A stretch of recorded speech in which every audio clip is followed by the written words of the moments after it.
11 वाजल्यापासून बसलेले आहात. आपल्याला गडकरी साहेबांच्या सभेला उशीर झाला, आपण भूक तहान विसरलात, पण दुसऱ्या पण काही अडचणी असतात. कुणाला शुगर आहे, कुणाला काय अडचण आहे, वयस्कर झाले तर त्या लोकांना जास्त वेळ थांबून धरणार नाही.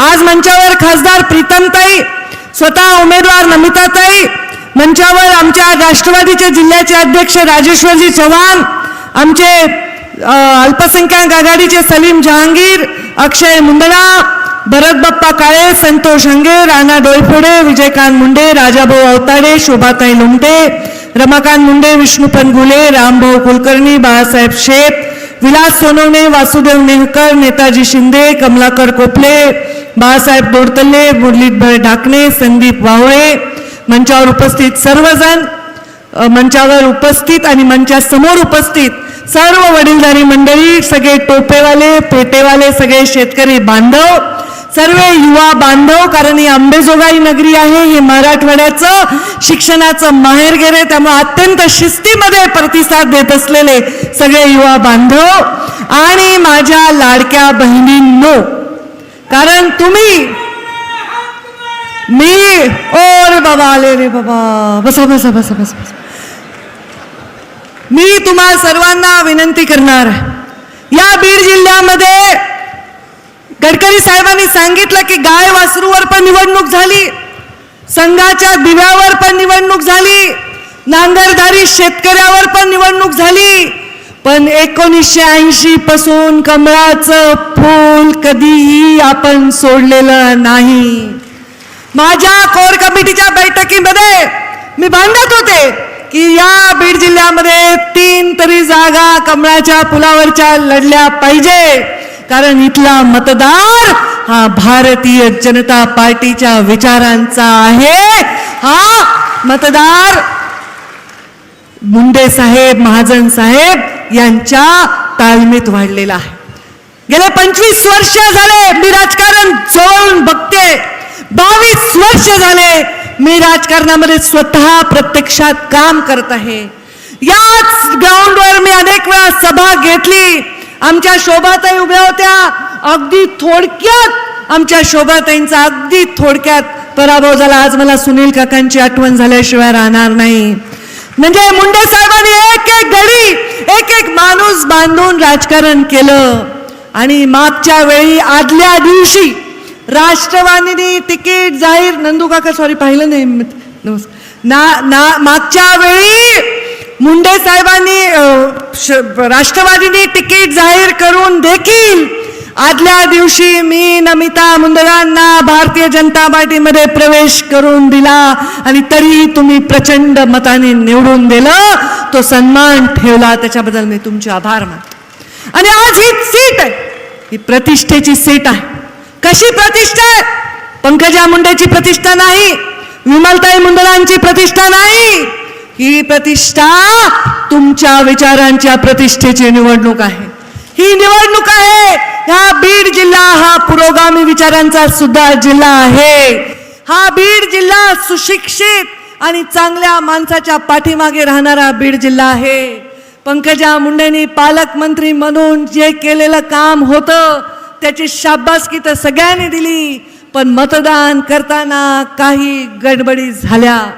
एक अशी परिस्थिती निर्माण झाली जी कधीही इतिहासात झाली नाही. पण मतांनी हरले तरी मनांनी मी हारले नाही.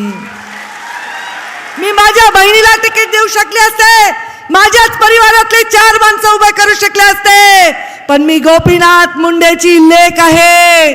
मुंडे साहेब आमदार खासदार बनवणारी फॅक्टरी होते, तुम्हाला पण आमदार बनवणारी फॅक्टरी व्हायचं आहे. आज जिथे जिथे मी सभेला चालले प्रचंड गर्दी होतीये. आज 25 सभा महाराष्ट्रात माझ्या जवळपास झाल्या. इथून पुन्हा मी सभेला चालले. गडकरी साहेब येणार होते म्हणून मी राज्यातल्या सभा कॅन्सल केल्या. उद्या परत मी एकनाथ शिंदे साहेबांच्या उमेदवारांच्या प्रचारासाठी विदर्भामध्ये चाललेली आहे. परवा मी नाशिकमध्ये चाललेली आहे. दिवसभर बाहेरच्या सभा घेऊन मावळत्या सूर्याला मी या बीड जिल्ह्यात पाऊल ठेवते आणि विचार करते, हे मावळता सूर्या आशीर्वाद दे की या बीड जिल्ह्याच्या विकासाचा सूर्य कधीच मावळू नये, सदैव उगवता राहावा. त्याच्यासाठी तुम्हाला विचार करून नेतृत्व द्यावं लागेल. त्याच्यासाठी तुम्हाला भक्कमपणे जात पात धर्म आपले स्वतःचे जे काही द्वेष आहे ते सगळं बाजूला ठेवावं लागेल. तुतारीकडून 5-6 हजारांनी केवळ तुमच्या ताईचा पराभव झालेला आहे. ती तुतारी पराभूत करण्यासाठी कमळावर तुम्हाला बटन दाबावंच लागेल. कमळावर लक्ष्मीचा आसन आहे. कमळ म्हणजे कमळावर स्वतः साक्षात लक्ष्मी विराजमान असते. आमची योगेश्वरी माता सुद्धा आपल्याला आशीर्वाद दिल्याशिवाय राहणार नाही. या कमळावर असलेली विराजमान लक्ष्मी आपल्याला आशीर्वाद दिल्याशिवाय राहणार नाही. पैशाच्या, मसल पॉवरच्या, जातीभेदाच्या जर विषयावर प्रत्येक जण निवडून आला तर तुमच्या विषयाकडे कोणीही ढुंकून बघणार नाही. निवडणूक आली की लोक म्हणतील पैसे काढा, निवडणूक आले की लोक म्हणतील गुंडागर्दी करा, निवडणूक आले की लोक म्हणतील काढा विष काढा जे जातीपाती धर्मामध्ये आपल्याला पसरवत आहे. गडकरी साहेबांनी सांगितलं संविधानच बदलणार अशा प्रकारची अफवा प्रधानमंत्री नरेंद्र मोदी जर प्रधानमंत्री झाले तर अशी पसरवली, फेक नरेटिव्ह पसरवलं. पण हे फेक नरेटिव्ह आता आपल्याला पूर्णपणे नेस्तनाबूत करायचंय. कुठे बदललं संविधान? 14 पासून नरेंद्र मोदी प्रधानमंत्री आहे. बदललं का त्यांनी संविधान? नाही बदललं. घरकुल देताना, कोणती योजना देताना, अरे जनधन 14च्या पूर्वी 2014च्या पूर्वी तुमच्यापैकी 80% लोकांचे अकाउंटच नव्हते. या मायमाऊलीचे अकाउंटच नव्हते. डायरेक्ट बँकमध्ये ट्रान्सफर करण्यासाठी जनधन योजना राबवली. 14च्या आधी शौचालय नव्हते या देशामध्ये. 80% लोकांकडे स्वच्छता अभियान राबवलं. चुलीपडे बसून माऊली खोकत होती, तिच्याकडे कोणी बघत नव्हतं. उज्ज्वला अभियान राबवलं. आता तर 3 सिलेंडर सुद्धा मोफत देण्याची योजना केलेली आहे. आणि आता तर तुमच्या सगळ्यात लाडकी बहीण खुश आहेत का नाही? किती आले अकाउंटमध्ये सांगा बरं. तुमच्यापेक्षा हेच जास्त सांगायला ते यांना देऊ नका बरं का, देताल नाही तर. किती आले अकाउंटमध्ये पैसे? किती आले? 7,500. हा सूर्य आणि हा जयद्रथ असा विकास आम्ही केलेला आहे देशामध्ये. राज्यामध्ये तुमची लेख मंत्री होती, या जिल्ह्याची पालक होती. सांगा कधी कुणाच्या वाकड्यात गेले? कधी कुणाच्या ग्रामपंचायतमध्ये चौकशा लावल्या? कधी कुणाच्या भांडणामध्ये पाय घालून लोकांना एकमेकांच्या अंगावर घातलं? कधीच नाही. आणि आताही तसं करायचं नाही, कोणीच करायचं नाही. मी करू देणार नाही, मी होऊ देणार नाही, कारण मी ऑलरेडी आमदार झाले. आता मी आमदार झालेली आहे. पहिले फक्त परळीचे आमदार होते, आता मी केजची पण आमदार आहे, आता मी माजलगावची पण आमदार आहे, मी आता आष्टीची पण आमदार आहे. कारण मी आता विधानसभेला ज्यांना निवडून दिले, नमिता मुंदडा माझ्या मतदार आहेत. मी त्यांची मतदार होऊ शकत नाही, पण त्यांनी मला मत दिलेलं आहे. आणि आज मी आमदार झाले तर ह्या प्रत्येक जिल्ह्याच्या प्रत्येक गावातल्या कार्यकर्त्याचं, मतदारांचं, त्यांच्या हिताचं रक्षण करण्यासाठी माझ्या जीवनाचा क्षण क्षण जसा घालवलाय तसाच मी घालवणार. त्यामुळे तुम्हाला विश्वास पाहिजे आणि तो विश्वास तुम्ही येणाऱ्या मतदानामध्ये दाखवा. आता समोरच्या लोकांचा प्रचार काय आहे मला माहित नाही. देशात आमचं सरकार आहे, राज्यातही आमचं सरकार आहे, येणारे आमचं सरकार आहे. त्यांच्याकडे काय मुद्दा आहे? तुम्ही म्हणे आम्हाला दिलं मतदान तर आम्ही 3,000 महिलांना देऊ. मग आधी का नाही दिले? तुमच्याकडे होतं ना 2.5 वर्ष सरकार, का नाही दिलं? 14च्या आधी तुमच्याकडे 75 वर्ष या देशाला स्वतंत्रता मिळून तुमच्या हातात सरकार होतं, का नाही दिलं तेव्हा तुम्ही महिलांना एखादी योजना? आता तुम्ही सांगताय महिलांना देऊ. शेतकरी सन्मान योजना, इथे बसले शेतकरी 12,000 रुपये वर्षाला येतात की नाही मोदीजींचे? आता 15,000 करणार आहेत. 15,000. अरे तुमची काळजी केली का कधी? पीक विमा योजना अटल बिहारी वाजपेयींनी आणली, मुंडे साहेबांनी राबवली. त्याच्यानंतर तुमच्या लेकींनी ही योजना राबवली. किती विमा दिला रे? बक्कळ विमा, प्रत्येकाच्या अकाउंटमध्ये बक्कळ पैसे. मग हे जर तुम्हाला आता पाहिजे असेल तर तुम्हाला विकासाचा दृष्टी समोर ठेवून मतदान कर. सगळं विसरून जा. मी विसरले, तुम्ही विसरा. माफ करणाराच राजा असतो, बदला घेणारा राजा होऊ शकत नाही. मी विसरून गेले लोकसभेचं मला तो पराभव वाटलाच नाही. 2-2 लाखांनी पराभव झाले लोकांचे, मी तर 5-6 हजारांनी पराभूत झाले. तुम्ही मला विजयीच केलंय. तुमच्या मनामध्ये इच्छा नव्हती की ताईने दिल्लीला जावं, महाराष्ट्रातच राहावं, म्हणून आमदार म्हणून परत तुमच्याकडे आले. मग आता ते विसरून जा. काय झालं ते मागं टाका. पुढच्या भविष्याचा विषय बघा. काही किरकिर करू नका. हे तुमच्या वेळी नव्हतं, हे नव्हतं, काय नाही. आपलं काम करा. ताईंनी जो तुम्हाला आदेश दिलाय, जी विनंती केली हात जोडून, त्या विनंतीला मान द्या. तुम्ही मला मान दिला तर मी मानच तुम्हाला देईन, हा विश्वास तुम्हाला देते.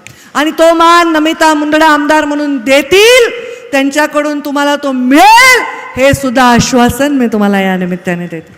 त्यामुळे आता भाजप, राष्ट्रवादी, मला तर कधी वाटलंच नाही आबा आपण एका मंचावर बसून प्रचार करतो. घड्याळ, कमळ आणि धनुष्यबाण, धनुष्यबाणाची आम्हाला सवय, पण घड्याळ आणि कमळ एकत्र बसून प्रचार करेल हे पहिल्यांदाच या जिल्ह्यात व्हायला. प्रयोग झाला लोकसभेला, पण पहिल्यांदाच व्हायला. चला, राजकारणात वेगवेगळे प्रयोग होत असतात, पण ह्या प्रयोगांना यशस्वी करण्यासाठी काम करा. एखादा माणूस एखाद्या व्यक्तीला निवडून देण्यासाठी काम केला तर ते सकारात्मक काम आहे. ते एखाद्याला आपण निवडून नाही देऊ शकत, पण उगीच पाडायसाठी काम करण्याची आता प्रवृत्ती आपल्याला नकोय. आपण सर्वांनी नमिता मुंदडांना विजयी करा. मी नमितालाही दत्तक घेते आणि मतदारसंघ तर माझा दत्तकच आहे. तुमचं हितही दत्तक घेते. तुमच्या मंचावर बसणाऱ्या कोणाचंही आणि समोर बसणाऱ्या कोणाचंही नुकसान होणार नाही, ही माझी जबाबदारी. पण मला सांगा, महाराष्ट्रभर पंकजाताई चालल्यात. प्रत्येक जण मला म्हणते, ताई तुमची सभा झाली, आमची सीट पक्की. ताई तुमची सभा झाली, आमचे प्रभारी रोज फोन करतात, पंकजा यहाँ गई, पंकजा वहाँ गई. सगळे रिपोर्टिंग मोदीपर्यंत चाललेत. किती गर्दी व्हायली सभेला, किती राज्यामध्ये सभा होत आहेत. 25 सभा झाल्या, 50 झाल्या, त्याच्यातले असे निकाल येतील. मग माझ्याच जिल्ह्यात घोळ करायचं का नेहमी? आपण करायचं का? नाही ना करायचा. मग ह्या केजची सीट माझी आहे. मी मागच्या वेळी पण केजमध्ये निवडून आणली, 14ला, 19लाही निवडून आणली. आणि मी निवडून आणल्यानंतर त्यांची ताकद आपली ताकद मिळून जास्त मतांनी आपल्याला यावेळी नमिता मुंदडांना निवडून द्यायचं. आता काही चिंता करू नका. ऊसाचा वगैरे विषय वगैरे असा एवढा होईल, पण मी तुम्हाला एक गुड न्यूज देणार आहे आज. एक गुड न्यूज. या ऊसाचा विषयाची चिंता करायची नाही. 14 तारखेला वैद्यनाथ कारखान्याचं जे काही झालंय, तिथे कारवाई झाली. माझ्या चांगला चाललेला कारखाना बंद पडला, माझ्यावर रेड झाली, माझ्याच कारखान्याला मदत नाही मिळाली, हे सगळं जगासमोर आहे. पण ईश्वराची, योगेश्वरी मातेची, माझ्या वैद्यनाथाची आणि माझ्या बाबांची कृपा आहे की त्या कारखान्याचा विषय मार्गी लागला.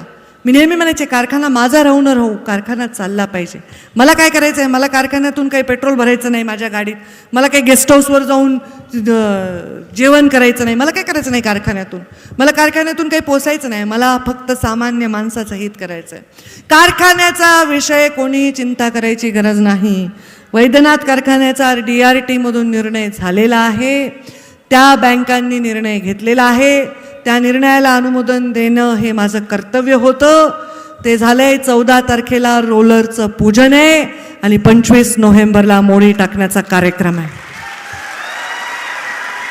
परळी मतदार संघ जेव्हा आमच्या भावाला आम्ही दिला, म्हणजे ते निवडूनच आले होते, सिटिंग आमदारच होणार होते, पण तेव्हा माझ्या मनात वाटलं आपण ह्या परळीला आता म्हणजे थोडं वेगळं नातं व्हायलंय. एक कर्तव्य होतं, ज्या गडकरी साहेबांनी उल्लेख केला, ज्या मुंडे साहेबांनी सहकारची चळवळ भाजपची कधी नव्हतीच, तिथे पहिला पाया रोवला. एका ऊसतोड कामगाराच्या पोटी जन्म घेतलेल्या माणसांनी कारखाना काढला. जेवढे कारखान्यात ना आजूबाजूला त्यांनीच काढलेत, कुणी काही म्हणलं तरी, पण त्या कारखान्याला मदत नाही होऊ शकली आणि तो कारखाना बंद होता. काही त्या कारखान्याला रोग नाही. एखादा धडधाकट माणसाला कुलूप बंद करून ठेवा ना, तसं झालं. फक्त दुष्काळीच्या आर्थिक नुकसानीत कारखाना अडकला होता. आज कारखाना चालू होणार आहे आणि पानगाव कारखाना सुद्धा चालू होणार आहे पुढच्या वेळी. आता ऊस कमी आहे तिकडं, त्यामुळे कोणीही घाबरायचं कारण नाही. ऊसाला कोणाचा त्रास असेल तर सरळ तुमची यादी द्या. तुमच्या ऊसाला गाडी पंकजाताई लावल्याशिवाय राहणार नाही. 25 नोव्हेंबरला मोळे टाकणार. काही चिंता करायचं कारण नाही. कारस्थानांचं ते काळं दाट धुकं निघून गेलेलं आहे आणि आता चांगल्या भविष्याचा उज्ज्वल असा सूर्यप्रकाश आपल्याला दिसणार आहे. आपल्या सर्वांना मी विनंती करते की नमिता, मी माझ्या आणि माझ्याच परिवाराचं नाही, मुंडे साहेबांनी माझ्या होळीत सर्व सामान्य वंचितांचं, पीडितांचं दुःख आणि त्यांचं भविष्य करण्याची जबाबदारी दिली आहे. माझ्या लायकीने, माझ्या छोट्याशा पद्धतीने मी माझा प्रयत्न करते. केजची सीट ही निवडून आणणं हे कर्तव्य मी तुमच्या झोळीमध्ये टाकते, तुमच्याही झोळीमध्ये टाकते. तुम्ही भविष्याचा विचार करा. तुम्ही पंकजाताईंच्या शब्दाला मान द्या आणि येणाऱ्या 20 तारखेला कमळाच्या फुलासमोरचं बटन दाबून मोठ्या मताने माझ्या महायुतीच्या उमेदवाराला विजयी करा असं आव्हान मी तुम्हाला करते. आणि मला पुढे सभा आहे, गडकरी साहेबांना उशीर झाल्यामुळे मलाहीच उशीर झाला आहे सभेला, तर त्या सभेकडे मी जाण्यासाठी जास्त न बोलता आपली रजा घेते. धन्यवाद. जय हिंद, जय महाराष्ट्र. सारंग पुजारी यानंतर आभार मानतो. धन्यवाद. आज केज मतदारसंघाच्या